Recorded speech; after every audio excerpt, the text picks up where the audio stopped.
با عرض سلام و وقت بخیر خدمت شما مخاطبان گرامی به کانال گذرگاه خیلی خوش آمدید.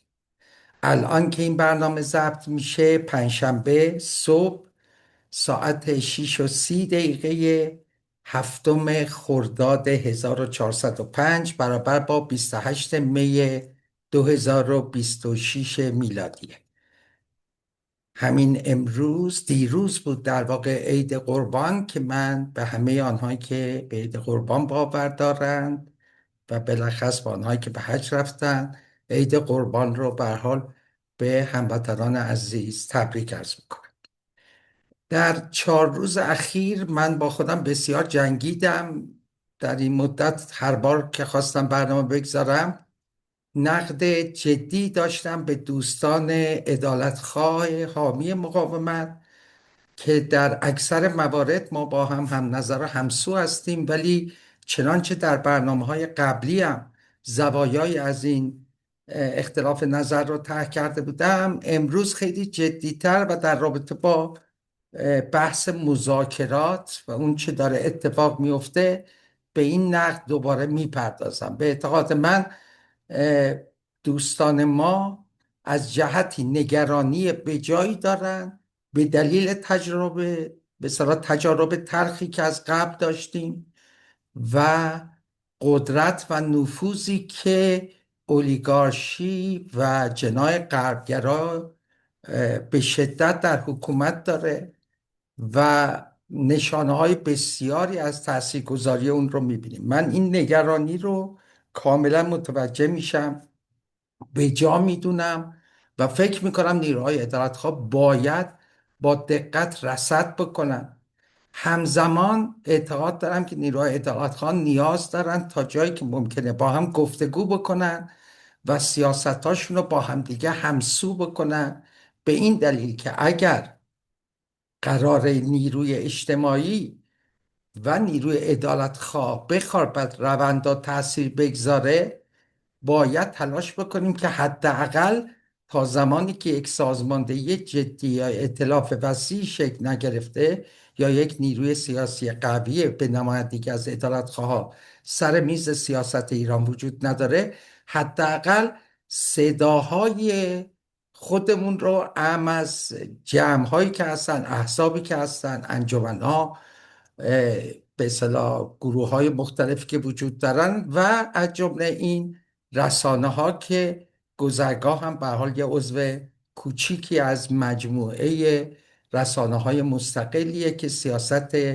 عدالتخواهی ملی رو پیش میگیره. به هر حال من این وسواس رو داشتم و از اونجا که با بسیار از این سروران که نظرشون رو دنبال میکنم حتما تأثیر میپذیرم، ازشون میآموزم، ولی زوایایی باشون دارم نیاز داشتم که جدیتر فکر کنم، اخبار رو دنبال بکنم. با برخی از دوستان مشورت کردم، برخی متاسفانه که با نظرشون زاویه دارم تلاش کردم که فرصت پیش بیاد که با اونها هم با کسانی که نظر مخالف داشتن گفتگو کردم، ولی دوست داشتم با اون آدم های شناخته شده که به هر حال صاحب یک نظر هستند و بنابراین استدلال اونها رو در یک گفتگوی صمیمانه، خب خیلی مسائل مطرح میشه که ممکنه در رسانه عمومی نشه. به هر حال من در این چند روز و همزمان دنبال کردن اخبار و یک کوهی از اتفاقات خیلی مهم که به نظر من ما نیاز داریم راجع به اونها اطلاعات داشته باشیم تا بتونیم تصویر بزرگتر رو ببینیم، بعد تصویر منطقه رو ببینیم، بعد شرایط خودمون رو با اون وقت بتونیم تحلیل بکنیم و موضع بگیریم.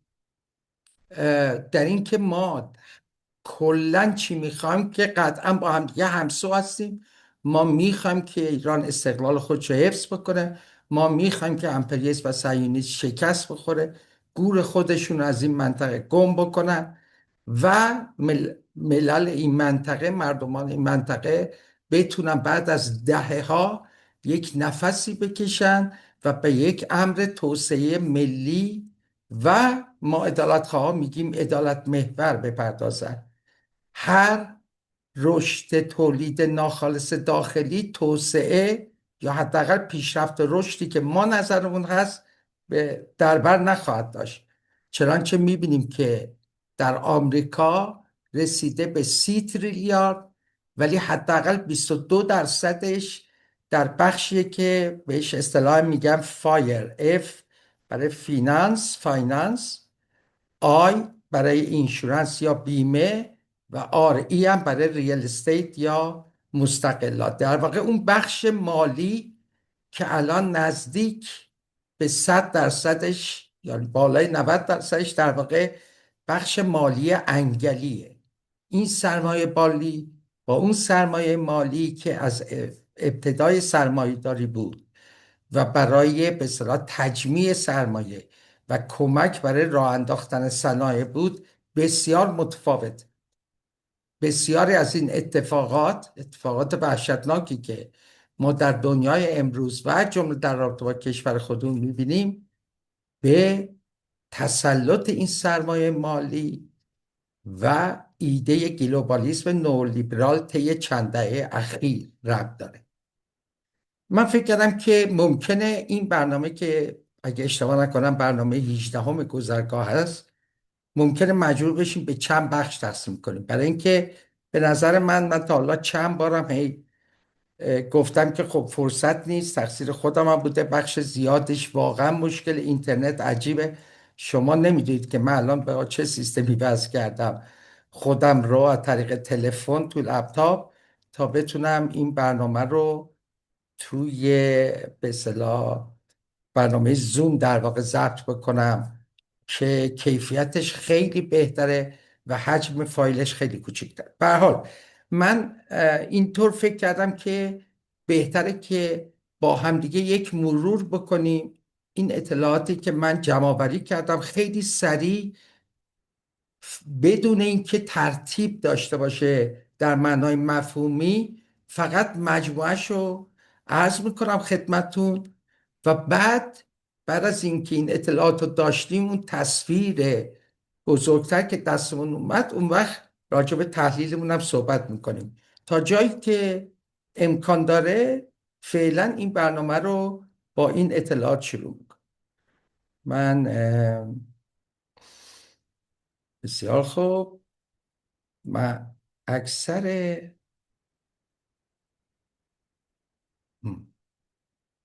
اکثر این مطالب رو من در یه بخش به اصطلاح پیام های ذخیره شده یه تلگرام جمع کردم و پایینش هم زیر هر کدوم یه دقایقی رو نوشتم که برم درست سر اون دقیقه و اون نکته رو خیلی سریع بهتون بگم. از این آخری شروع میکنیم که برنامه جیوپولیتیکال اکونومی به نورتون، اونو میگردونه. رادیکا دسای و مایکل هاتسون باش همکاری میکنن که علی جان علیزاده هم با اونها گفتگو کرده که گفتگوهای بسیار مفید و عالی هم هستش. بذار بدید من ببینم چرا این یه لحظه من برنامه رو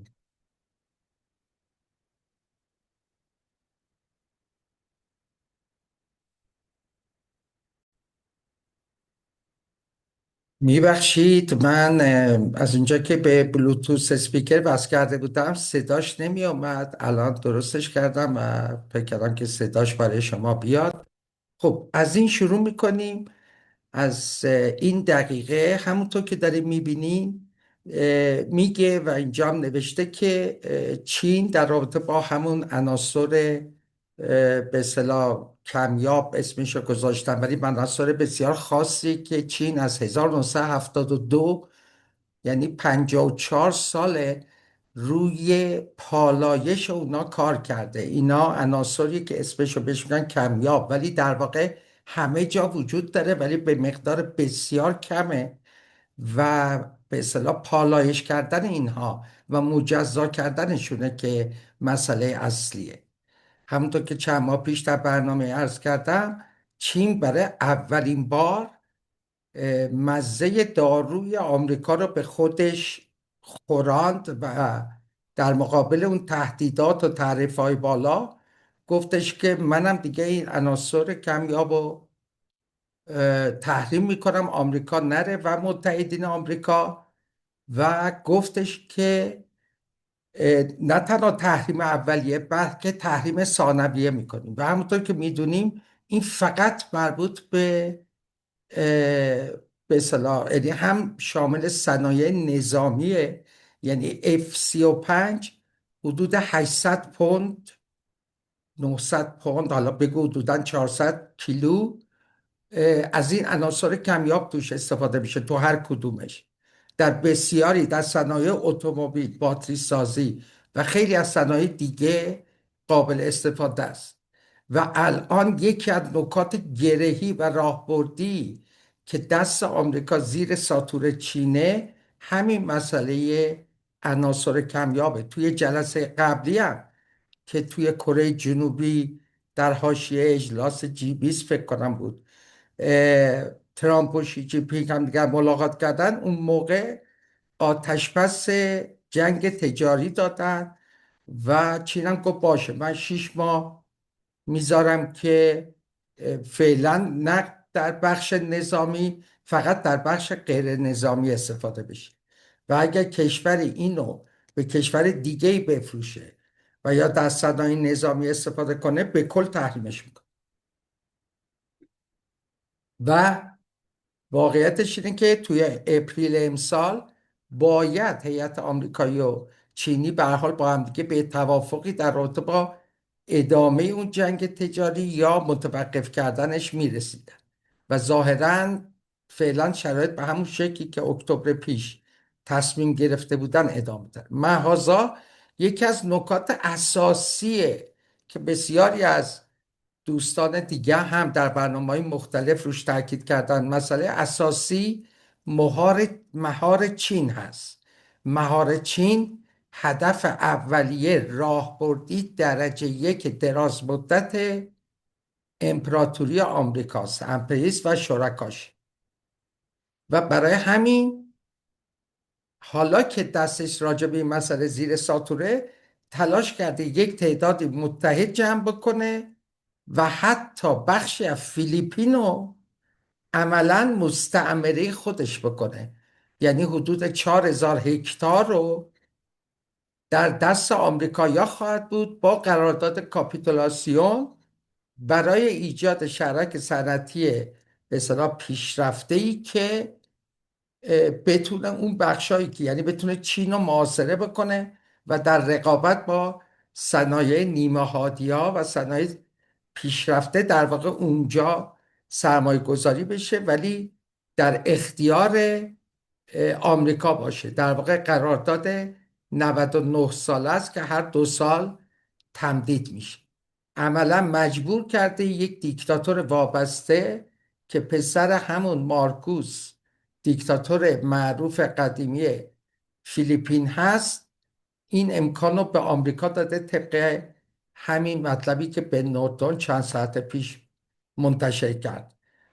و اگر توی نقشه بعداً بتونم بهتون نشون بدم، میبینید که فیلیپین یکی از اون حلقه های محاصره است، یعنی ژاپن، کره جنوبی، فیلیپین و بعد این بعدتر میخواد که میانبار باشه. بنگلادش رو برای این توش کودتا کردن 2 سال پیش، عملا انقلاب رنگی کودتا بار کردن، آدم خودشون رو گذاشتن برای اینکه گفته بودن اگر به ما خلیج بنگال رو برای صنایع نظامی میدی حکومتت میمونه.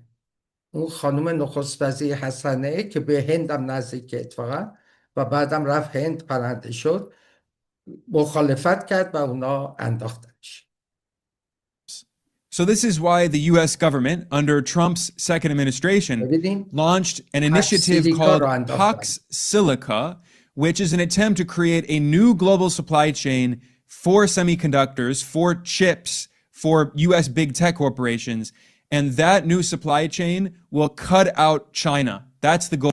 در واقع هدف این که اینا رو جمع کرده که هندم بهشون پیوسته این هستش که زنجیره تأمین جدیدی بلخص برای این عناصر کمیاب پیدا کنه و چین رو بیرون بذارن، در واقع ایزوله بکنن به قول خودشون، به اصطلاح خودشون. این آقایی که سمت چپ من الان با موش بهش علامت میزنم که عینک داره، این آقا معاونت های تک وزارت خارجه آمریکا رو داره و خودش هم گفته یه پروژه کپیتالیستی و دارن اجرا میکنن و همسرش که یه آقای هستش یه مولتی میلیاردریه که جزء همون پیپر مافیا حساب میشه. الان بذار من ببینم 16:24 در دقیقه 16:24 کجا بود؟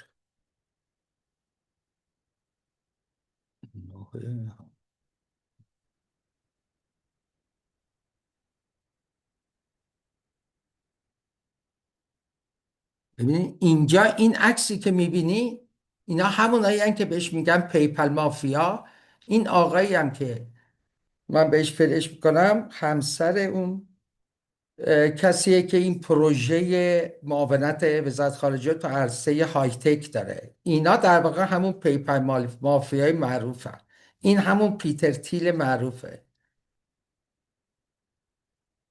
این دیوید ساکسه که الان تزار، قشنگ اسمش اینه، تزار های تک کاخ سفید، که تمام این پروژه های های تک و جمع کردن سرمایه از کشورهای جنوبی خلیج فارس که دیدید وقتی ترامپ اومده بود پارسال چجوری اینا بهش قول دادن، اینها بخشی از این اولیگارشی تکنولوژیک هستند.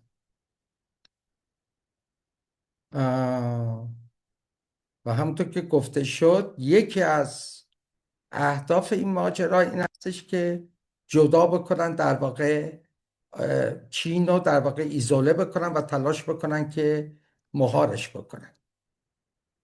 خب ما بریم سراغ بعدی.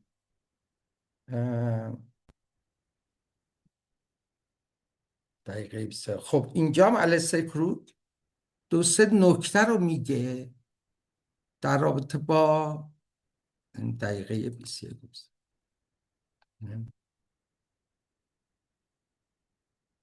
Welcome back to the show, everyone. It's yours.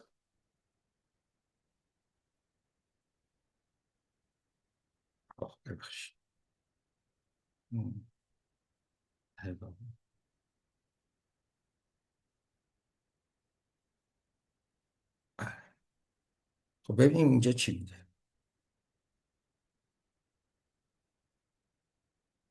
Eid at the moment. Eid started today. Eid, and then the Hajj is starting. He won't want to do a military action during the Hajj, I think, because certainly this could cause Saudi Arabia incredible problems. But then there's the World Cup starting fairly soon. Then there's the 250th anniversary of the independence of the United States, and then there are the midterms. And so it's getting a little bit short of time. خب این آقا الیستر کروگ که بهترین تحلیلگراست که من چند بار شاید نشونش دادم و راجبش صحبت کردم، برخی برنامه‌های دیگه هم راجبش صحبت کردن.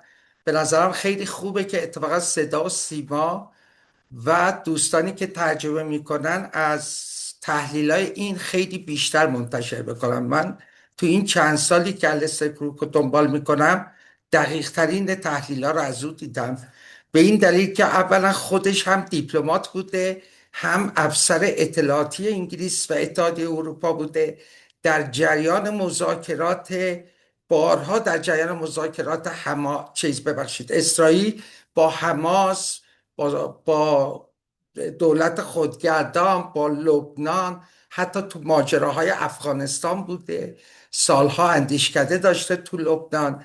همسرش بالاخص رسانه‌های عبری و خیلی از نزدیک دنبال میکنه و بنابراین ایران بارها اومده، خیلی خوب منطقه رو میشناسه. همین چند هفته قبل از جنگ 12 روزه در این فستیوال رسانه صبح که یه ابتکار خیلی خوبیه، صدا و سیما رو انداخته که رسانه‌های بسیار خبرنگاران رسانه‌های بدیل رو صدا میکنن. من پارسال رفتم اتفاقا پپه اسکوبار و شرمین نروانی هم دیدم. به هر حال این داره میگه که یه فشار خیلی زیادی روی ترامپ هستش که این ماجرا رو به هر حال به یه نتیجه‌ای برسونتش و برای همین فشار هستش که به هر حال به یک معامله‌ای که در عین حال بتونه تا حد خودش رو پیروز نشون بده برسونه. و میگه علاوه بر این که ما الان جام جهانی رو داریم، بعد از اون 250مین سالگرد تأسیس ایالات متحده است و یه خروار برنامه تدارک دیدن، بعدش هم انتخابات میان دوره‌ایه. بدترین آرا رو در نظرسنجی ها الان ترامپ داره، فقط 30% تایید داره، 70% نارضایتی داره، بلخص در رابطه با مسئله جنگ به اصطلاح بر علیه ایران، در جنگی که آمریکا بر علیه ایران رو انداخت. و به دلیل این فشارها السته اعتقاد داره که او حداقل احتیاج داره که فعلا از مخمسه در بیاد. برخی تحلیلگرهای دیگه هم میگن که اونا میخوان فعلا ایران اینطوری نگه دارن، حالا جنگی نشه، این داستان ها بگذره. ولی مسئله اینه که اسرائیلیا یعنی نتانیاهو به هیچ وجه وقت نداره، چون که اون نمیخواد انتخابات اکتبر برگزار بشه، بلکه احتمال قوی تو سپتامبر برگزار میشه و الان مشخصه که ائتلاف نتانیاهو رأی نمیاره و ائتلاف نتانیاهو بلخص بخش راست افراطی وحشی ترش مثل بنگویر عملاً گفتن که ما به هیچ وجه نمیذاریم این به اصطلاح تفاهم نامه و توافقی که داره بین ایران و آمریکا شکل بگیره به نتیجه برسه، برای اینکه بر ضد منافع حیاتی ماست. در این مسئله ما و نمیدونم کابینه امنیتی و کابینه جنگ و کابینه بزرگ و کوچیک و من و نتانیاهو نداریم، هممون یه نظر داریم و ما میخوایم جلوی اینو بگیریم. و این یه مسئله خیلی جدی و واقعیه. یکی از نقدایی که من به دوستان دارم این هستش که این مسئله واقعیه. این اختلاف آمریکا و اسرائیل نه اختلاف ماهوی دارن. معلومه که اسرائیل در واقع دنباله امپریالیسم آمریکاست در جهت منافع ابتدا استعمار انگلیس بود و بعد امپریالیسم آمریکا. ولی خود اولا که اسرائیل نقش‌های مختلف بازی کرده و واقعیتش اینه که بعد از خودکشی اتحاد شوروی و پایان جنگ سرد به دنبال یک جایگاه جدید و توجیه جدیدی صهیونیست‌ها برای خودشون در خدمت به امپریالیسم هستند. در این مدت در بسیاری از عملیات‌هایی که ربطی به فلسطین نداشته کارهای کثیف سازمان سیا و حکومت آمریکا در آمریکای لاتین و جای آفریقا و یا جای مختلف انجام دادن و خود این تلاشی که انجام دادن برای اینکه به یک مرکز هوش مصنوعی و های تک تبدیل بشن و همینطور نرم افزارهای جاسوسی و هوش مصنوعی و در کنارش پروژه آیمک که یک پروژه خیلی جدی راهبردیه برای اسرائیل و اسرائیل در طول از جنگ 12 روزه به این ور به موازات اون قرارداد آیمه که سال 2022 بود اگه اشتباه نکنم، بله فکر کنم 2022 یا 2024 بود، شاید نه درست قبل از چیز بود، درسته قبل از 7 اکتبر 2023 بود و به هر حال اون در کنارش با یونان و قبرس هم یک بلوک تشکیل داده و اخیراً هم شرکت‌های که در واقع وابسته به دولت اسرائیل هم هستن، اونجا شرکت هایتکی که وابسته به دولت نباشه وجود نداره، همش IDF و ارتش و 8200 و ادامه اینه. و نه تنها اونجا بلکه همه شرکت های بزرگ هایتکی که صهیونیستا ردشون هست همشون اینطوری هست، مثل پالانتیر و خیلی های دیگه وجود داره. اینا در کنار این با یونان و قبرس هم قرار گذاشتن و به خاطر همین هم هستش که ترکیه الان نسبت به کاری که اسرائیل میخواد بکنه حساسیت خیلی بیشتری داره. یکی از، حالا اجازه بدید همینجا بگم، یکی از خطاهای شناختی ما اینه که ما فقط امپریالیسم و صهیونیسم رو میبینیم و ایران و مقاومت رو، در صورتی که تو دنیا اکثر کشورها جز این دو طرف نیستن و تازه مدل در دو طرف قرار گرفتنشون هم یکی نیست. ولی توی منطقه ما تمام همسایه هامون غیر از امارات و آذربایجان شاید الان و حتی ارمنستان که تا حد زیادی دیگه غرب گران، حتی عربستان، ببخشید عربستان، حتی قطر، ترکیه و پاکستان، قطعا عراق که خب این سابقهش هم میدونیم، اینها به درجات مختلف در حال پیدا کردن جای خودشون، جای جدید خودشون در نظم جدیدن. ترکیه سالها پیش شروع کرده، ایران یکی از گردانای حداقل اون خطی که رهبر شهید میرفت که اگه نبود و نایستاده بود ما خیلی وقت پیش شاید بدتر از ترکیه در کنار ناتو و آمریکا می بودیم و مملکت از دست رفته بود و استقلالش از دست رفته بود. کشورهای دیگه منافع دارن و منافع بینابینی دارن و امروز روز بلخص با وحشیگری آمریکا، اسرائیل، با حمله‌ای که حتی به قطر کرد، با اینکه میگه بعد ایران نوبت پاکستان و ترکیه است، با اینکه آمریکا نشون داد نمیتونه متحداشو نگه داره و نشون داد منافع حتی یک سال دیگهش هم نگاه نمیکنه و در لحظه هر متحدی رو به چشم هم زدنی زیر پا میذاره منافعشو، همه دنبال پیدا کردن یک جایگاه جدید هستن.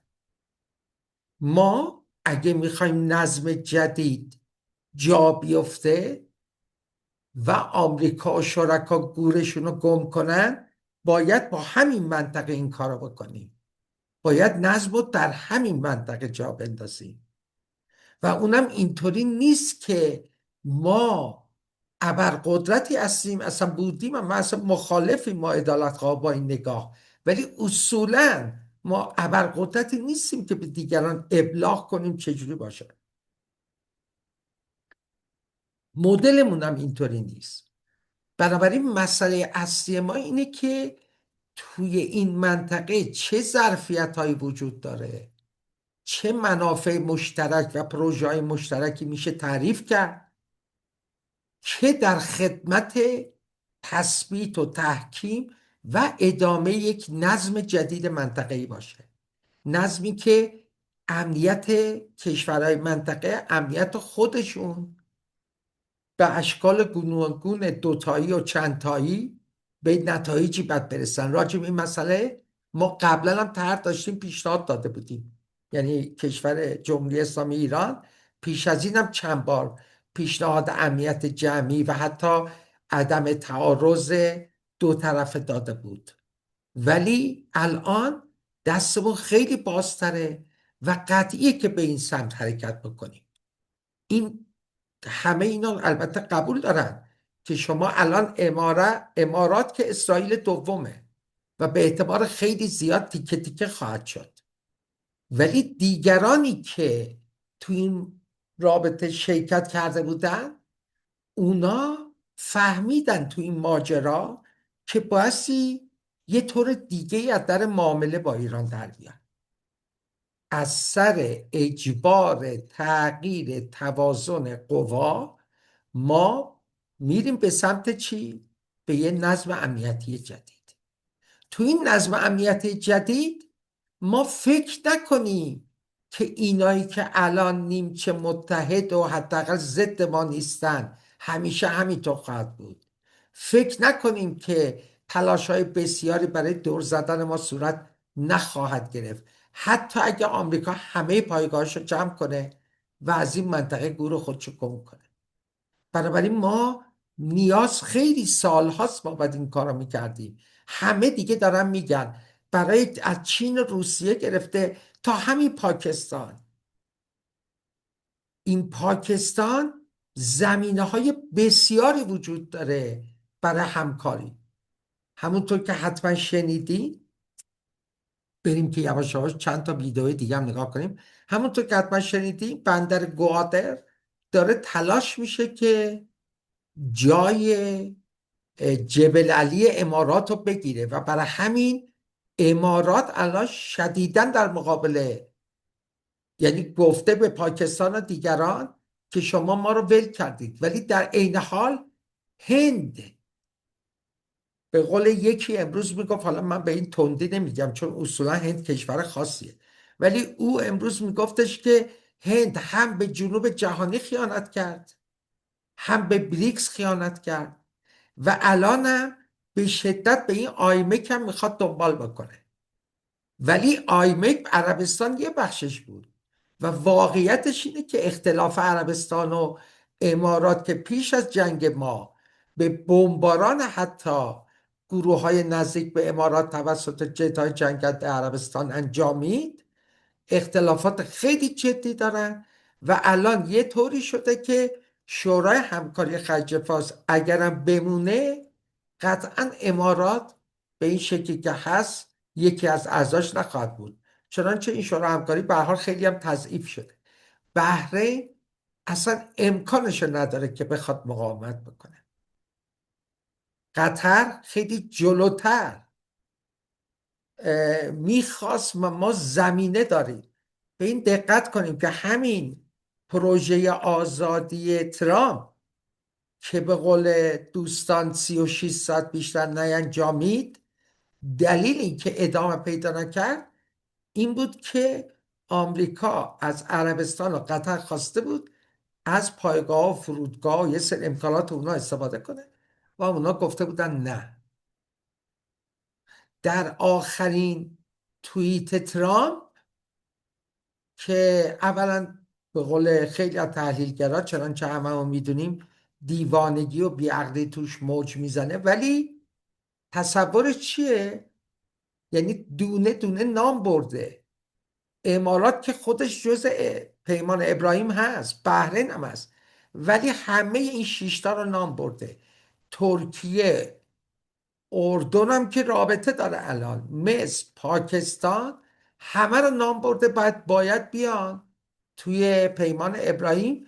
بعد گفته اگه ایران هم با من توافق کنه خیلی هم افتخار میکنیم بیاد. حالا این دیگه بهش دعواشو ندادن، چیکار کرده؟ به هر حال اینو نوشته و اینم در نظر داشته باشید که همین مسئله رو هیچ کس بهش پاسخ نداد و عربستان غیر مستقیم گفته که پیمان ابراهیم، یعنی توی روزنامه‌هاش هم الان دوباره بازداشت کردن، همین دیروز یا پریروز، مواضع عربستان رو، مواضع بن سلمان رو، که تا یک برنامه قابل اتکای جدی برای تشکیل دولت فلسطین نباشه پیمان ابراهیم خبری نیست. یه خبر دیگه باز هستش، شاید اینطوری من کوتاه بگم دیگه، ویدیوهاشو لازم نیست ببینیم چون خیلی طول میکشه، فکر نمی‌کردم اینقدر طول بکشه. الان اردن هاشمی، یعنی خانواده پادشاهی هاشمی، در واقع متولی بیت المقدس بوده. کرانه در واقع شرقی بوده، کرانه خاوری رود اردن بوده قبلا و بعد به هر حال متولی بلخص بیت المقدس بوده. الان دارن از سال 94 به طور رسمی، مثل این که بعد از که اون پیمان اسلو رو امضا کردن، یه سری اختیاراتش کم شد در واقع، ولی متولی بیت المقدس موند. الان بن اینا میگن که دیگه این نبستی متولی باشه و بعد یه تیکه رو میخوان خراب کنن و اینا جریان به شدت افراطی از داعش بدتر آخرالزمانی هستن و اینا در دولت اسرائیل. اینو داشتم میگفتم که نیمه کاره بود. یکی نقدای جدی من به دوستان اینه، ببینید این که ظریف میگفته ما بین آمریکا و اروپا در فاصله بندازیم بین آمریکا و اسرائیل و خیلی وقتا حرفاش نیم بند بوده و این نقد شما عزیزان درست بوده، به این معنا نیست که همیشه همینطوره. الان اصلا اختلاف آمریکا و اسرائیل نیست، اختلاف دو تا استراتژیه، فقط هم در رابطه با اسرائیل نیست. یعنی شما میبینید که گلوبالیستای نولیبرال که هیلاری کلینتون اینا، یعنی حزب دموکرات رهبریش، بخش استبلیشمنت، بخش سنتی جمهوری خواه که حتی کیگن نوکان هم هست، لیز چنی دیدید که با کاملا هریس رفت کارزار انتخاباتی، خانواده بوش، یعنی غیر ترامپیستای حزب جمهوری خواه به اضافه حزب دموکرات به اضافه حزب کارگر و حتی محافظه کار انگلیس، مکرون فرانسه، مرز و حتی سوسیال دموکرات های آلمان و سبزای آلمان، در خیلی از در تمام اسکاندیناوی بدون یک دونه این ور اون ور حتی اصلا باور نکردنیه که کشورهای اسکاندیناوی حتی یک رأی مخالف به دادن پایگاه ها به آمریکا با کاپیتولاسیون ندادن. اصلا این حد از مغزشویی، این حد از تسلط گلوبالیسم نولیبرال، یعنی واقعا مخ آدم رو میترکونه. یعنی وقتی ما میبینیم، ببخشید این پرانتزایی که باز میکنم مهمه، وقتی ما میبینیم که موساد اینترنشنال، این ایران اینترنشنال و دیگران چجوری مخ بخشای از جامعه ما رو به طرز ترسناکی زدن، یعنی چطور اینا با این احساسات با چه مدل تونستن اینطوری بخشایی که مثلا قدیما میگفتن چه میدونم توده های بی سواد نادان، اینا همه تحصیل کردن به اصطلاح خودشون، خیلی هاشون هم خودشون رو نخبه میدونن تازه، یا خیلی آگاه میدونن تازه، کسی هم قبول ندارن. اینا مخشون اینطوری زده باشه، شما فکر کنید که تو اون کشورها چی داره اتفاق میفته. بعد به من بگید که این دموکراسی لیبرال، این آزادی ها با این حد از سازماندهی حزبی، این حد از پختگی و تکامل سیستم سیاسی بالاخص در اروپا، چرا در خدمت منافع اکثریت قرار نمیگیره؟ چرا نمیتونه این جنگ شناختی حریفش بشه؟ چرا تونست اکثر احزاب کارگری رو هم مثل نیروهایی که خود ما هم بخشی از اون بودیم بالاخص در دهه 90 میلادی نئولیبرالیزه بکنه، سیاست ورزی هویت محور بشه، مسئله امپریالیسم، طبقه، این مسائل به کل حذف بشه و همه چی تقلیل داده بشه به فرد، به خصوصیات فردی. تو گوییم به خصوصیات فردی ربط داره که ما همچین سیستمی داریم که همه جای دنیا هر جا اجرا شد همین داستانیه که تو ایران میبینیم. ما خیلی ثروتمندیم که به آسوپاسی نیفتادیم. با این غارت و این وضعیت که کشور ما وجود داره، این واقعا یعنی بی حساب کتابی که طرف هر تو دلش بخنی آزادیه، سرمایه داری در اوج خودشه اینجا واقعا. به این نکته اصلی ماست. به هر حال اینو میخواستم بگم، اینا استراتژی که ترامپ اجرا کرد در رابطه با ایران قبول ندارن دیگه. همه جورم گفتن، حتی با استراتژی رسمی راهبرد امنیت ملی و دفاعی آمریکا هم نمیخونه. اونا قرار بود اینجا نیروشون رو کم کنن. بله، این استدلال که علی جان علیزاده تو جدال مطرح کرد کاملا درسته.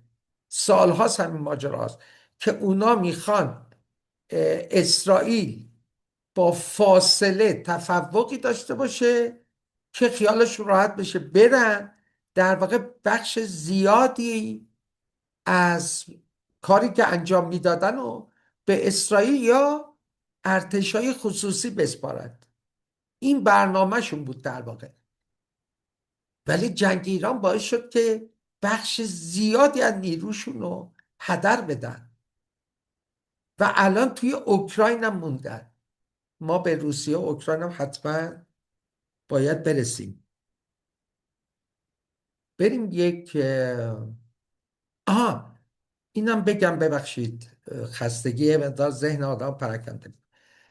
نقدی که من به این دوستان دارم اینه که چرا شما 100 میبینید؟ این چه حرف غلطیه که میزنید که یه جماعتی رفتن تنگه هرمز رو به برداشتن محاصره فروختن؟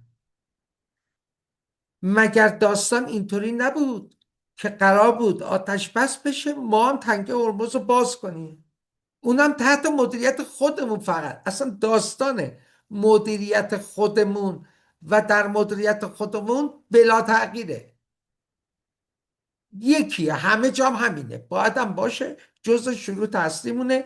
رهبری هم مشخص گفته، نگفته چه جوری، گفته در مدیریت ما باشه. و بالا الان هم دارن راه های هوشمند پیدا کنن. چه دلیل داره اسمشو بذاریم عوارض؟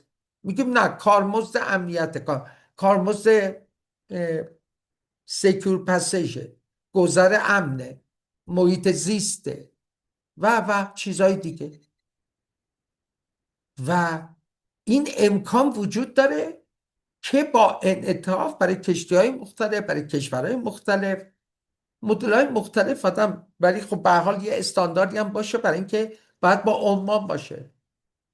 اصلا تنگه هرمز به آمریکا ربط نداره، فقط در رابطه با بعد به آمریکا میگه اصلا تنگه هرمز به تو ربط نداره، فقط در رابطه با کشتی‌های خودت میتونی بیای با ما مذاکره کنی.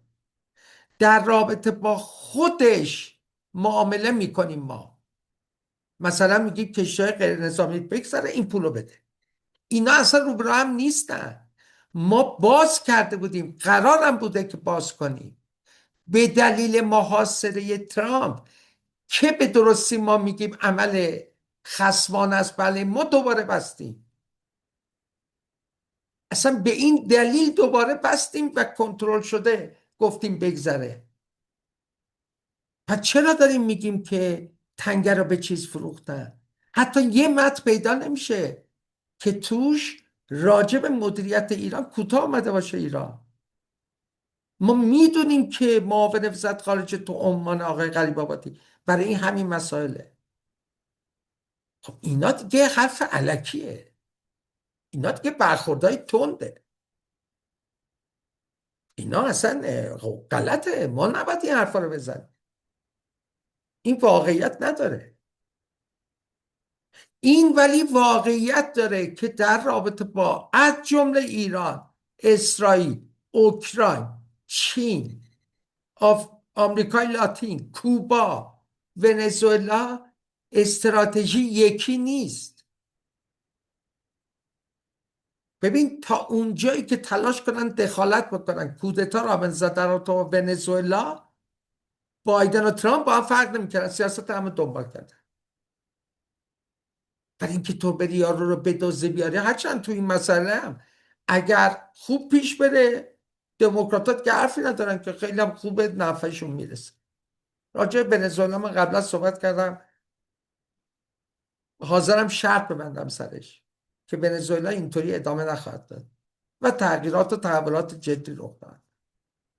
اینا فعلا فقط سرشون رو دزدیدن و بار دیگه و بار دیگه تکرار کنم و تاکید کنم، اگر آمریکا و اسرائیل وحشی پیشنهاد 7 اسفند 1404 ما رو که اینقدر خوب بوده که وزیر خارجه عمان بشکن زنان، این پنجشنبه هفته بوده، جمعه 8 با جت خصوصی میره آمریکا که درستش میکنه که فقط جیدی ونس رو میبینه، فرداش هم که آمریکا حمله میکنه. اگر اونا پذیرفته بودن و من میگم استراتژی که الان مخالف ترامپیستاست میپذیرفت و اگه میپذیرفت خیلی به زیان ما بود، بلخص با این دولت. من میگم اصلا تحریما رو داریم. ببینید بعضی دوستان هی میگن 10 بند شرط، نه خیر، 10 بند شرط نیست، از اول هم کسی نگفت شرط، گفت چهارچوب گفتگوه، به عنوان چارچوب بپذیریم. اصلا هوشمندانه نیست ایران به عنوان شرط بزن. من میدونیم خیلی عجیبه، ما در کشورمون به یه شرایط رسیدیم به دلیل این اتفاق خیلی بزرگ که بخشش به خاطر شهادت رهبر بوده و بعد این حمله عظیم بعد از تجربه 12 روزه و این همه سرداران، کادرهای ورزیده، سرمایه های ملی ما، این اتفاقی که تو خیابونا افتاد، این رستاخیز ملی، ما عدالتخواها فکر میکنیم که اگه این از دست بره چی؟ همین الان هم دولت داره بازم ولکن نیست، دیما رو به وجود آورد، الان دوباره سر آزادسازی انرژیه، همه چی رو برده تو بورس کالا، بدترین نوع سرمایه‌داری مالی رو ما اجرا کردیم توی، اصلا غیر قابل باوره. یعنی ما اگه دولت وابسته دست نشانده آمریکا بودیم بعد این سیاست رو پیش می‌بردیم. ما ثروتمندیم اینطوری موندیم. ما 1,15% جمعیت جهانی، ولی مثل که 7% ثروت جهان رو داره. یعنی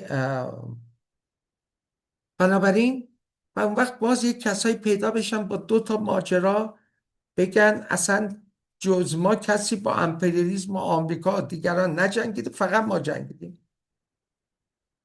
یه خود همین الان دور و برتون داریم میبینیم دیگه، خیلی بده این برخورد. همین الان خون همرزمان در کل این منطقه دارن با هم دیگه ریخته میشه، توی غزه، توی کرانه، توی لبنان، توی عراق، توی ایران، توی یمن، توی ونزوئلا، توی کوبا، توی چاد، تو بورکینافاسو، تو نیجر. یعنی این یه جبهه خیلی وسیعه.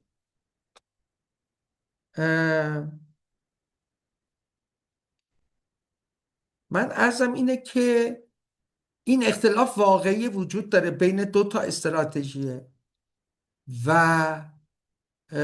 از اونجا که ترامپ حاکمه به نفع ماست که حرف اونوریا پیش بره و محدودش بکنن و جلوی جنگ رو بگیرن. اونا به خاطر ما نمیگیرن که، اونایی که مخالف سیاست نتانیاهو میگن نتانیاهو به زیان اسرائیل نابود میکنه، به زیان منافع گردن کلفت ماست.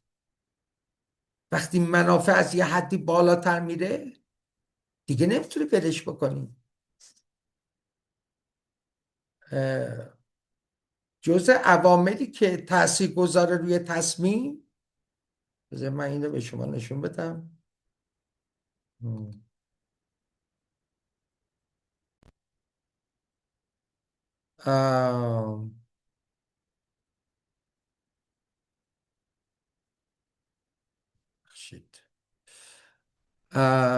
ببینید یکی قیمت نفت که الان دوباره این بالاتر رفت، این دائم بین 94 95 تا نزدیک 100 هم اومد، 99 70 هم من دیدم. این در حال نوسان بود. این یکی از چیزهای مهمه اینه، این بهره قرضه دولتی آمریکا 10 سالشه، یعنی US 10 year treasury. این به 5 برسه کلپس قطعیه. در همین شرایط در 2007 بود که 2008 اون بحران مالی اتفاق افتاد. تو این مدت هر وقت نزدیک 4.5 رسیده بود اون عقب کشید، ولی الان این تغییر نکرده. اینم 30 ساله است که خیلی وحشتناکه که 5 هم گذشته. این یعنی چی؟ این 10 ساله این یعنی چی؟ یعنی آمریکا با 39 تریلیارد که الان با بهرهش بالای 40 تریلیارده باید سالی 4.5% روش بده اگه تازه 10 سالش باشه. اگه فقط 4.5% رو روی 40 تریلیارد حساب بکنی بهره سالش میشه 1.8 اگه اشتباه، آره دیگه 1.8 تریلیارد دلار. کل بودجه فدرال 3.5 تریلیارد. اصلا امکان پذیر نیست. اصولا این مرحله از سرمایه‌داری امکان نداره بتونه با این وضعیت پیش بره. اینو رادیکال در گفتگویی که علی جان جدال باش داشت خیلی خوب توضیح میده. این کل سرمایه جهانی بالاخص در آمریکا مثل شرکت هرمیه، یعنی پول بی پشتوانه چاپ کرده و همه دنیا دارنش و برای همینه به وحشت افتاده. و یکی از جاهایی که باعث شده این دلار بدون پشتوانه طلا از سال 72 3 4 تا الان بیش از 50 سال بتونه ارز جهان روا باشه و بتونه تسلط داشته باشه همین پترودلار منطقه ماست. و به دلیل رفتاری که خود آمریکا انجام داد، به دلیل خطری که چین و هند و آفریقای جنوبی و برزیل که شبیه هم نیستن و روسیه این خطر رو از بحران مالی دفعه پیش احساس کردن و بریک و بعد بریکس رو تشکیل دادن و بعد الان ممکن البته توش انشقاقاتی هم رخ بده، ولی نقش اصلی بریکس ایجاد سازوکار بدیل نظم مالی آمریکایی هستش.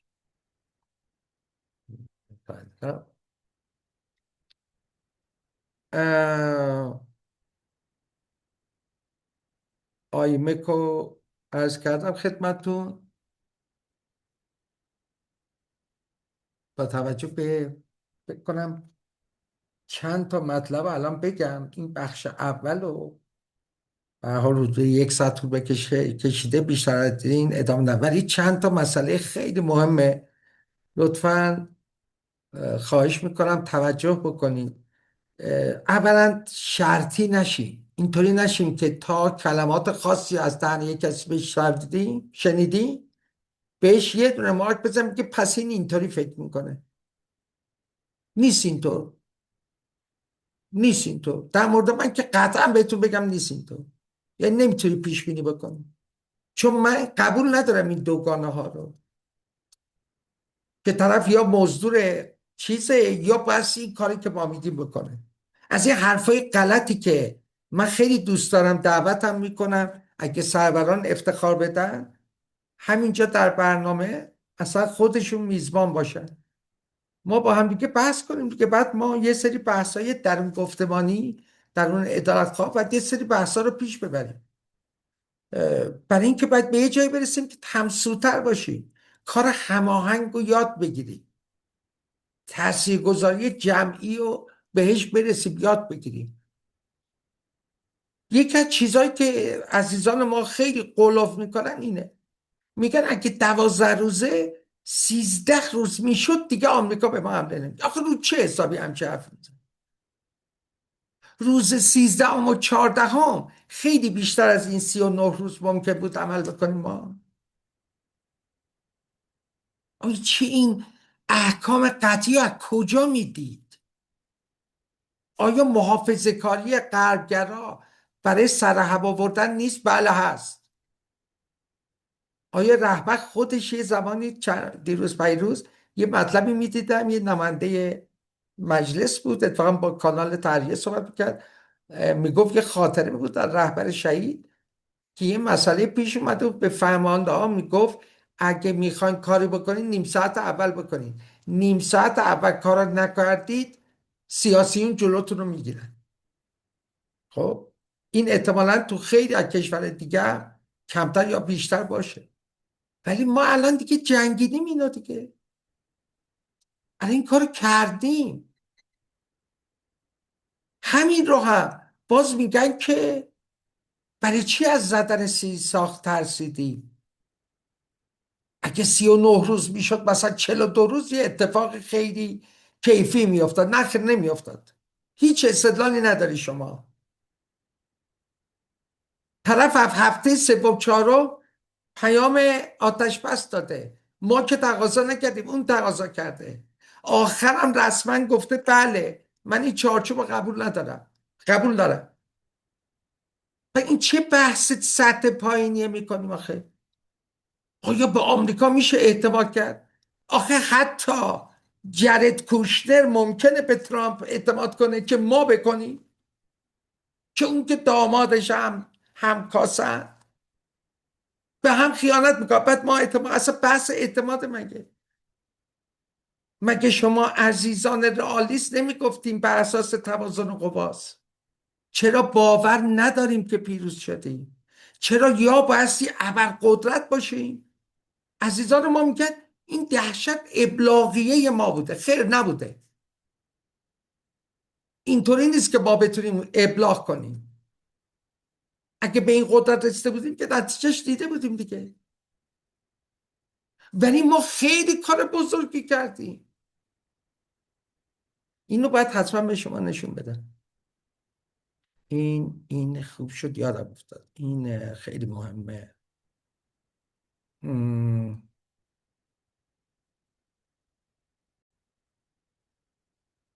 خب این آقای زوریان مثلا یک چیزا نوشته نباید اجازه بدیم مانند جنگ 12 روزه فریب وعده‌های تو خالی دشمن را بخونیم.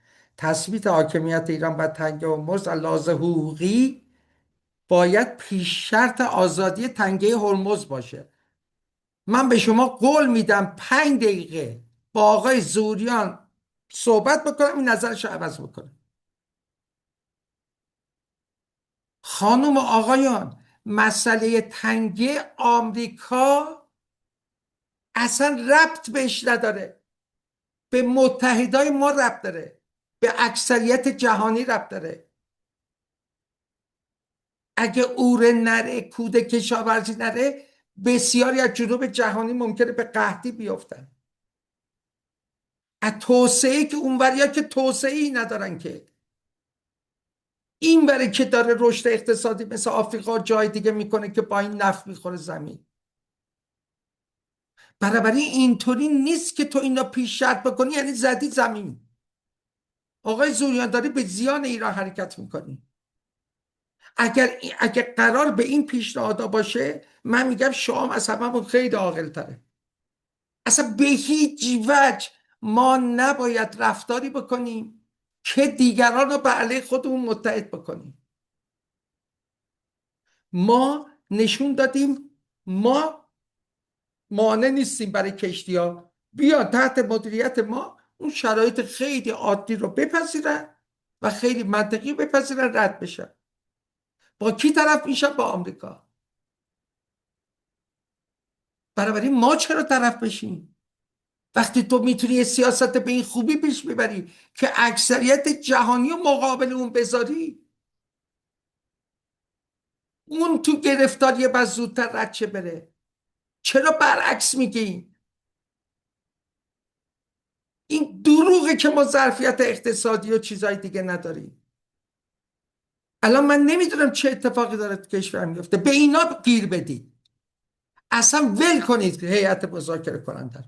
جدی میگم الان دورانی نیست که برجام در بیاد. به تو قول میدم. به این وضعیت داخلی ولی برسید. ببین چرا این اتفاقا داره میفته تو داخل. اینا خیلی خیلی خیلی مهمتره. الان آقای رئیس جمهور اومده گفته دیگه، میگه یا خدا رو بخوان یا خرما رو. وقتی جنگه باید گرونی باشه. غیر نیست. تو زمان جنگ داشت میومد پایین ارز. این مصنوعیه. این درست شده است. مگه خود شما آقای عارف، نمیتونم وزیر جهاد کشاورزی، همه تو چپ و راست نمی اومدی تو تلویزیون تا همین 3-4 هفته پیش میگفتیم ما حداقل برای 6 ماه داریم.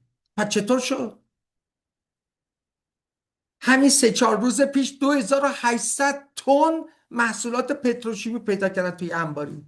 بعد فکر کردی چجوریه؟ یارو برده توی انبار مخفی. خیر، انبار واقعی بوده.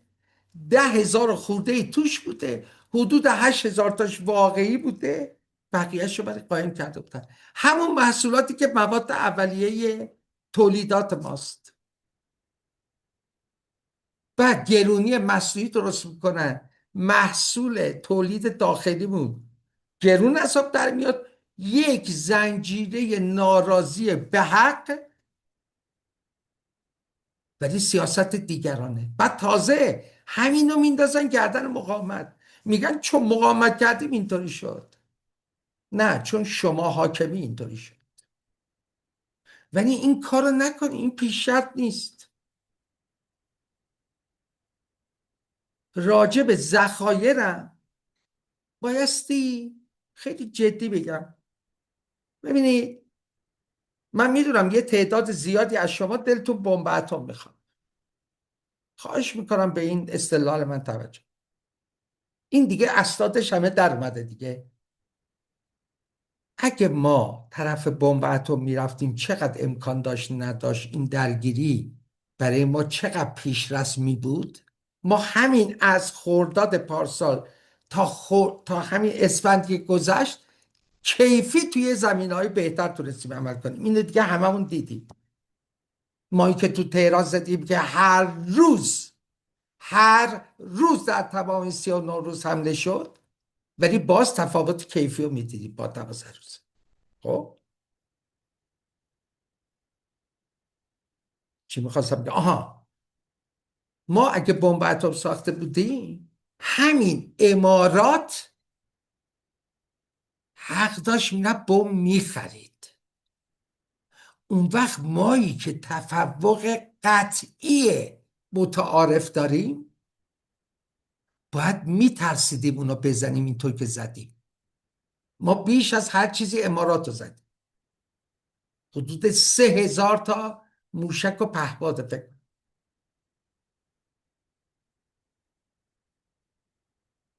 به یکی از دلایلی که دکترین امنیت ملی ایران هست اینطوری اینه: ایران برای زدن اسرائیل که اتمی لازم نداره، که کنول شده میتونه نابودش کنه.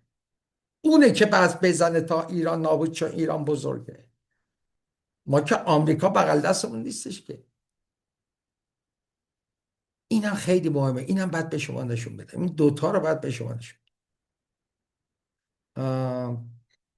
مثلا این بنگویره، خب، که تو همین ماجرا دیگه پخش شده، فارسی شد دیدیم. گفته ما هیچ کدوممون نمیذاریم این پروژه انجام بشه. این گفتگوی شرمین که با علیزاده هم صحبت کرد در جدال انگلیسی، این با یه تحلیلگر پاکستانی داره صحبت میکنه که داره شرایط پاکستان رو تا حدی توضیح میده. یه برنامه دیگه است. این خود این پاکستان یه خربار پروژه است. اصلا پاکستان درست خط لوله گاز صلح و با فشار آمریکا بستن، ولی اصلا نباید از جای دیگه بگیره. این باز اینی که دارم میگم، این فقط تیترشو ببینی، 22 تریلیون قوی سیاه، الارم قوی سیاه. چند تا شرکت بزرگ مثل بلکستون رو هم 22 تریلیارد دلار سرمایه تحت مدیریت دارن. یعنی معادل بیش از 180 تا کشور پایین جدول کل جی دی پیش رو هم دیگه جمع بکنه اینقدر نمیشه. 2 تریلیاردش هر طور شده الان خالیه، یعنی سرمایه گذاری نشده و اینا باید بریزن هرچی هست بگیرن هرچی زودتر، برای اینکه مسئله اینا همه پرایوت اکویتیه. تفاوتش با شرکت سهامی و بانک رو بعداً توضیح میده، ولی این یکی از اون گرایشات اصلی سرمایه مالی جهانی بوده در سالهای اخیر. یعنی به جای شرکت های سهامی، آدم ها شخصا سهمی از یک مجموعی داشتن که میرفتن شرکت ها و کارخونه های خصوصی رو میخریدن، نه اونایی که توی بورسه. خب مثلا یک کارخونه الان تو بورس نیست، میرفتن کلش رو میگرفتن. بعد مجموعه سود اینا باید از سود ایندکس بورس بالاتر می بود تا جماعت، یعنی مولتی میلیاردرها، پولاش رو برن اینجا پیش اینا بذارن. اینا که یک کس نیست که، مولتی میلیاردرها اینا رو گذاشتن شده 22 تا و اینان که تصمیم اصلی رو بگیرن. اینم که میدونیم که چین گفته اگه به توافق رسیدن. این مال لری ویلکرسون رو به شما بگم. لری ویلکرسون برداشتش اینه که اولا این که خیلی ها میگن که ترامپ در تمام مدت تحت فشار نتانیاهو و این گرایش وحشی بوده از طریق از جمله اسناد اپستین. اینم سابقه طولانی داره دیگه. حتی برای مثل که هری ترومن اون موقع اسرائیلیا بمب لتر بمب میفرستن، بمب نامه‌ای. و به هر حال اعتقاد، حالا این تیکش فقط عرض بکنم، اعتقاد لری ویلکرسون اینه که شاید موساد دیگه با نتانیاهو همکاری نمیکنه، یعنی این مدارک دست موساده و به اتکای موساد در واقع فشار می آوردن به ترامپ، بلخص نه فقط راجع به خودش بس که راجع به ملانیا، ولی موساد دیگه این همکاری ها نمیکنه که یه عصبانیت جدی رو باعث شد. و حتی اون میگه که شاید به جای رسیدیم که حتی میریام ادلسون هم دیگه تشخیص میده بهتر نتانیاهو رو، یعنی نتانیاهو تبدیل به یه بار شده و ترامپ ارزش راهبردی بیشتری داره. اینا در انتخاباتی مقدماتی جمهوری خواها میلیون ها دلار خرج کردن که توماس مسیح رو بندازن. اینم خودش یه بحث خیلی جدی جداگانه ای داره. من این رو اجازه بده، اون که دنبالش بودم یک گفتگویه که نیست.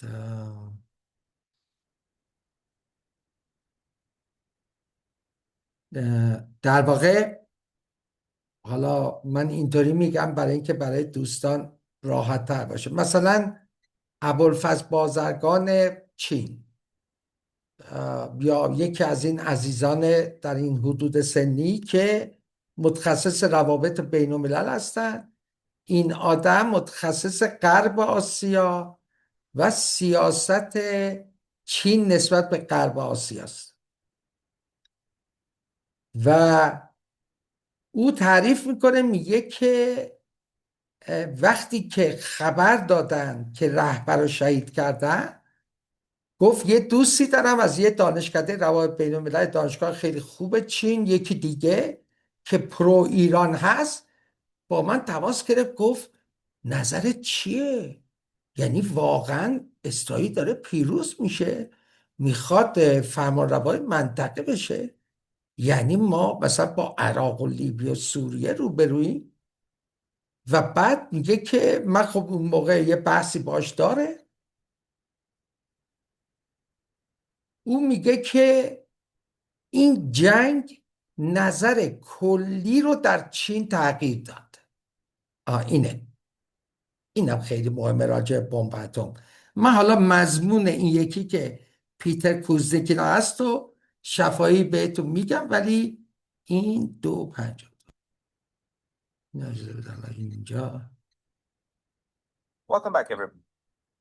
این پاسکال هم که باز علیزاده باش صحبت کرده، خوش با حال علیزاده که if you look at some open sources from the American side and even from Israel, I think Netanyahu himself said that the Chinese are exporting some sort of equipment that can be used for military purpose for Iran. So that trend, I think, is getting much more close. And as we know, like several weeks ago, like Arakchi, the foreign minister of Iran, has visited China. And after that, he said something I think is very important. He said that the Chinese colleagues told him that China sees Iran very differently right now than. خب من اینا فعلا قطعش میکنم. همین تیکه من حالا چند تا نکته دیگه. این که میگه که حتی اولا که میگه خب چین کمک میکنه روابطش خیلی نزدیکتر شده، بعد گفت اینو خود اسرائیلی هم گفتن، ولی میگه همین چند هفته پیش که آقای عراقچی رفته بود چین، که آقای عراقچی گفتش که در واقع چینیا مثلا وانگی و اینا همکاران چینی بهش گفتن که چین دیگه به ایران با یه چش دیگه نگاه. این شخص توضیح میده که در چین دو به اصطلاح گرایش یا فراکسیون اصلی هست تو ایران.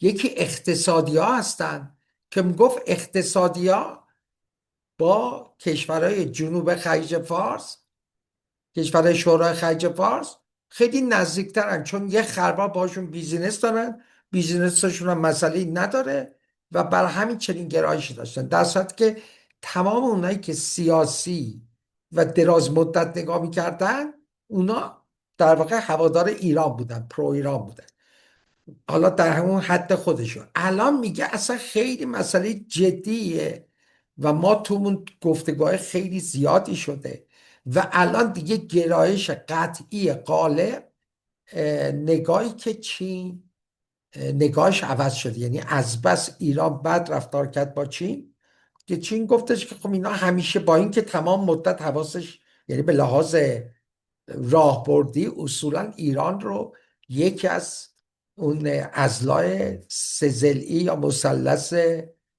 پریماکوف میدونن دیگه. حالا قبلا اون میگفت روسیه، چین، هند، اواخر دهه 90 میلادی میگفت، بعدا تغییر داد گفت نه، این ریک به قول ردیکات سای، راشیا، ایندیا، چایناش، روسیه، هند، چینش، حالا اون آیش ایرانه در واقع. و ایران نشون داد جدی، پایداره و میجنگه و بالاخص 2-3 بار اینا تکرار کرد. رهبری ایران، رهبری حکومت حاضر فداکاری و هزینه بالایی بده و بمونه، نه اینکه در بره. و این خیلی خیلی ارزشمند بوده و به هر حال همونطور که میدونیم تفاوت خب خیلی جدی داره دیگه الان سیاست چیست. یه نکته دیگه من عرض کنم خدمتتون، در رابطه با این برنامه‌ای که پیتر کوزنیک و اینا بودن.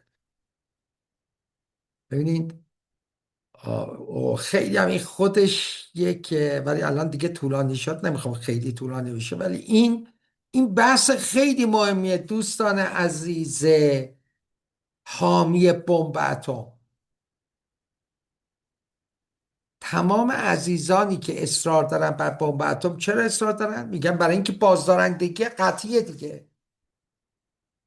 الان روسیه و اوکراینی که داریم میبینیم، بازدارندگی قطعیه، رفت بمب افکن اتمیشو زد. این ترایت در واقع 3 تا جنبه اتمی، یکی بمب افکنه، یکی زیردریایی، یکی به اصطلاح بالستیکی که میندازنه.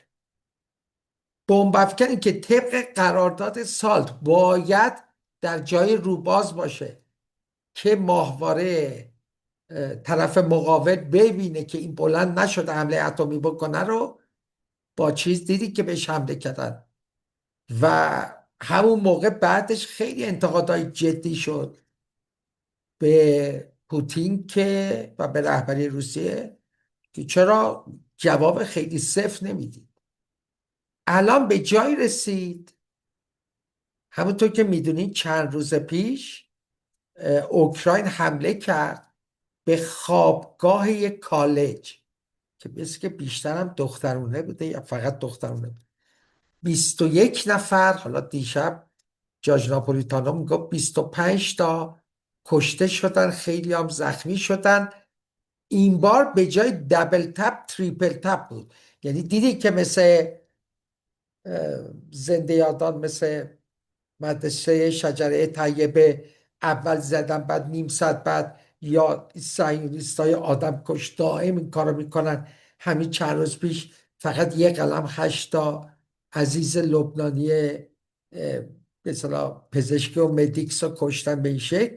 اونجا تریپل تپ کردن، یعنی حتی سری دومی که اومده بودن باز، ولی اونا زدن و این کشتاره که انجام دادن دیگه فشار توی روسیه اینقدر بالا رفت که روسیه یه دونه اورشنیک زد چند شب پیش. الانم به این بار دیگه چیزم حتی زنگ نزد، لاوروف زنگ زد به روبیو، گفتش که جمع کنید از کیف بریم چون کیف رو میخوام بزنیم. خیلی از اروپایی ها میگن نه این بلوف میزنه، این فلان نمیکنه. انگلیس و MI6 کارهای وحشتناک دارن. ببینید بهش این چون که بخوام تیکه، ولی من خلاصش رو عرض میکنم، خیلی مهمه این مسئله. از سال 1970 بولتن اتمی به وجود میاد. بولتن اتمی همونه که الان شده 85 ثانیه دومسدی کلاک، 85 ثانیه به نیمه شب بود. یعنی از زمان بمب اتمی در جنگ جهانی دوم که اولین بار استفاده شد تا الان، امروز دنیا حتی از بحران کوبا 1962 و موارد دیگه به فاجعه اتمی نزدیکتره. پتر کوزدیک و اون خانمی که دیدین کسایی هستن که الان میگم ما 11 بار احتمالا هر 5 سال از 1971 جمع میشن راجع به همین مسئله به اصطلاح پیمانهای اتمی، خطر اتمی چقدر نزدیکتر شدن و صحبت میکنن. خب در دهه 80، حتی اولیش دهه 70، در 1975 تو هلسینکی یه شوروی آمریکا اولین به اصطلاح توافق رو کردن با هم دیگه سر مسئله اتمی. بعدش تو دهه 80 2-3 تا توافق مهم کردن که اون موقع از 20,000 تا مثلا رسوندش بشه یه رقمی اینطوری. من بالا میرم دقیق تر، ولی به هر حال خیلی از سلاح‌های اتمی رو نابود کردن. بعداً این میانبرد خیلی خیلی برای اروپا مهم بود. اون موشک‌های پرشینگو که اون موقع میگفتن ما به خاطر اینکه اگه بخواد ایران به اروپا حمله کنه، ما این موشک‌های پرشینگ رو گذاشتیم که بالستیک ایران رو مثلا رو هوا بزنه. به این بهانه رفتن گذاشتن، ولی اینقدر خطرناک بود بعدا تو دهه 80 که تظاهرات شدید شد حتی تو آلمان و کشورهای دیگه. اون موقع جنبش ضد جنگ خیلی جوندار بود تا قبل از اوباما به قول خیلی ها نابود کرد جنبش ضد جنگ. حالا در تمام این سالها پتر کوزدیک میگه یه چیز قطعی بوده. درسته که ناتو دنبال این بوده که ببینه میتونه یه ضربه اولی بزنه که شوروی نتونه تو ضربه دوم پاسخ بده، ولی همه قبول داشتن اگه جنگ اتمی رخ بده فاجعه اتمیه و برای همین هیچ کس به استفاده از سلاح اتمی فکر نکرد، بلکه جنبه بازدارندگیش بود. الان در غرب جمعی بلخص در آمریکا و در همین دولت نیروهایی هستن که خیلی جدی میگن نه اینطوری نیست. از ترکیب هوش مصنوعی، تکنولوژی اطلاعات و ابتکاراتی که میتونیم ببندیم، شاید ما بتونیم یه راهی پیدا کنیم که یک ضربه اولی بزنیم که حالا دیگه فقط شوروی هم نیست دیگه، چین هم از دیگران هم هستن، یه ضربه بزنیم که اونا دیگه نتونن ضربه دوم بزنن. و کسایی هستن که میگن که این که میگن زمستان اتمی میشه بشریت و محیط زیست از بین میره، درست نیست. فقط 5 میلیارد حد اکثر بمیرن. یعنی ببینید آدم های اینا فرانکشتاین های روزگار ما، اینا چی میگن اون دکتر استرنج لاوا، یعنی اینا وحشی های بربری هستن که برای حفظ تسلط خودشون و اون ناکجا آبادی که تو ذهنشونه که آدم ها تبدیل به ربات میشن.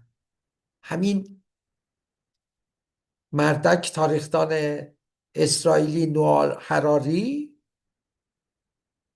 که میگه دیگه، میگه در واقع الگوریتم رو به عصب انسان ربط میکنه و ترانسهیومن درست میکنه.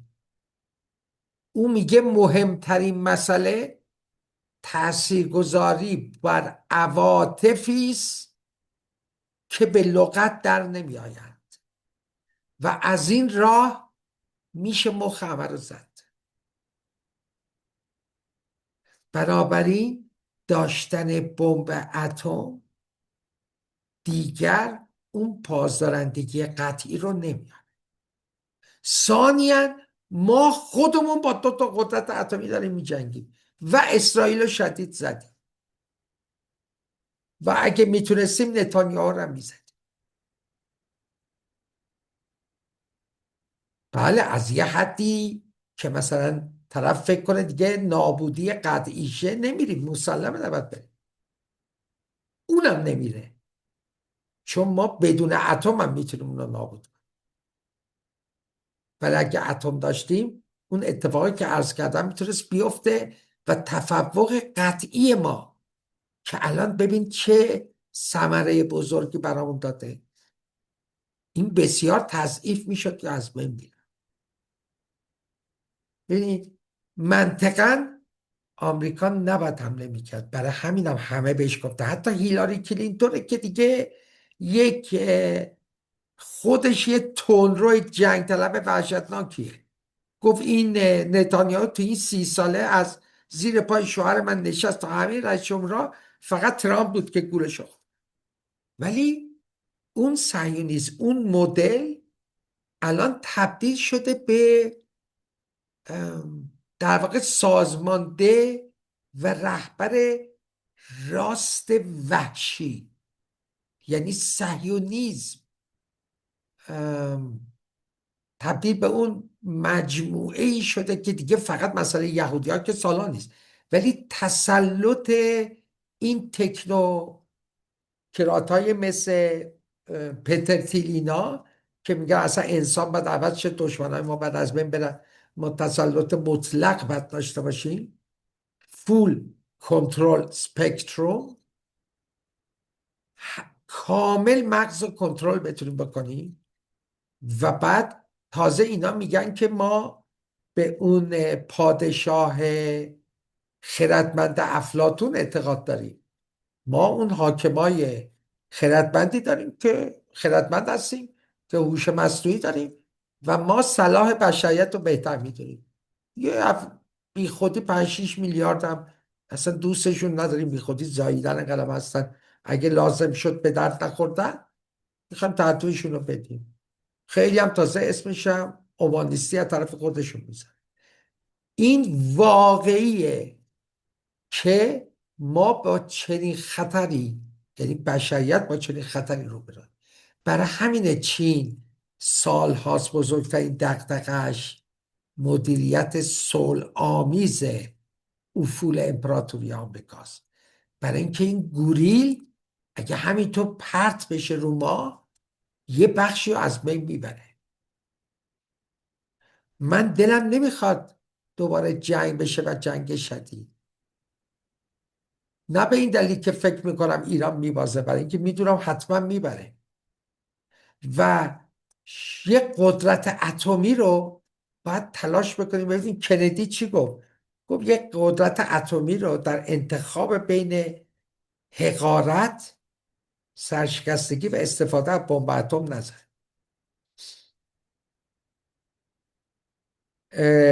چیز اعتقاد داشت، همین لاری ویلکنسون گفت ترامپ به حامیان مالی صهیونیستا به شدت نیاز داره و من حالا اینجا دیگه ختم میکنم. خیلی بحثای جدی خیلی عالی خواهیم داشت، یعنی من امیدوارم دوستان دیگه هم باشن که به شکل گفتگوی هم چالشی تر باشه، هم با هم دیگه گفتگو میکنیم دیگه که بهترین رو پیدا بکنیم. در واقع من یک نکته لطفاً به در به اصطلاح تلگرام که کانال کانون وصل هستش، در یوتیوب هم که کانال گذرگاه،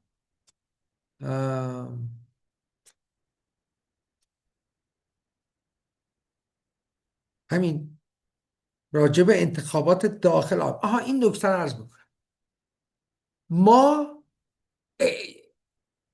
من اصولا فکر نمی کنم ترامپ با آخر ترم برسه، یعنی هم حالش درست نیست، هم ممکنه ضربه هایی بزنه که وقت اون صاحبان اون منافع ولش نمیکنن. دوباره چند روز پیش هم یه تیراندازی شدید شد اطراف مارالاگو و این قطعیه که نتانیاهو اطرافش دلش نمیخواد این توافق صورت بگیره. به نفع ماست، زیر فشار، نه اینکه بخوان، نه اینکه امپریالیسم مثلا با صهیونیسم بد بشه، نه هیچ کدوم اینا نیست. راجع به استراتژی صحبت میکنیم. به نفع ماست این استراتژی شکست بخوره و به نفع ماست این فاصله رخ بده. ما در اون شرایطی که میتونیم نظم و به اصطلاح تحکیم بکنیم، ما اون 60% رو برای معامله درست کردیم. اگر بخوام چیزی رو معامله بکنیم، در مورد رقیق کردن اون تنها چیزیه با ارزشیه که حاضریم، اونم نه بدونیم که، یعنی غنی سازی سر جاش میمونه، تمام نیازهای اون 10-12 سال هر چقدری که هست، نیازهای 20%، همه چی، کشور دوست، نمیدونم اگه تهدید بشه بعد همش هست، ولی اگه بخوام معامله کنیم سر اون بد بکنیم، سر موشکی نمیکنیم، سر چیز دیگه که نمیخوام بکنیم. هیچ چیز با ارزشی دیگه نیست، مگر اینکه شما بگید نه ما به یه قدرت رسیم میتونیم ابلاغ کنیم، ما میتونیم نظامی حلش بکنیم. آیا ایده شما اینه که این راه حل نظامی داره؟ ایده دشمن ما این بود که راه حل نظامی داره. ایده براندازا این بود برای برانداختن ایران و نابودی استقلالش راه حل نظامی داره، الان به بنبست خوردن. آیا شما میگی ایران راه حل نظامی داره؟ به چند تا سوال فکر کنیم تا برنامه بعدی. اگر الان به 2018-19 یا زودتر یه ذره دیرتر برگردیم، فکر نمی‌کنین بهتره حزب الله حکومت رو تسخیر بکنه؟ آیا الان امکانش هست؟ آیا فکر نمی‌کنین که همین الان یه انشقاق خیلی وجود داره و این استعفای توسی گبار قبلش یکی دیگه جوکن و دیگر، و این دولت قاعدتا یه صدمه جدی خواهد خورد، یه بحران مالی شدید گنده، خیلی ها میگن خیلی گنده تر از 2008 تو راه.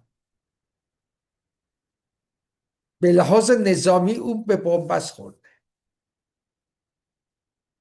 یک دونه شریک از شورای همکاری خلیج فارس قطعی براش مونده، متحدانش به شدت متزلزلن.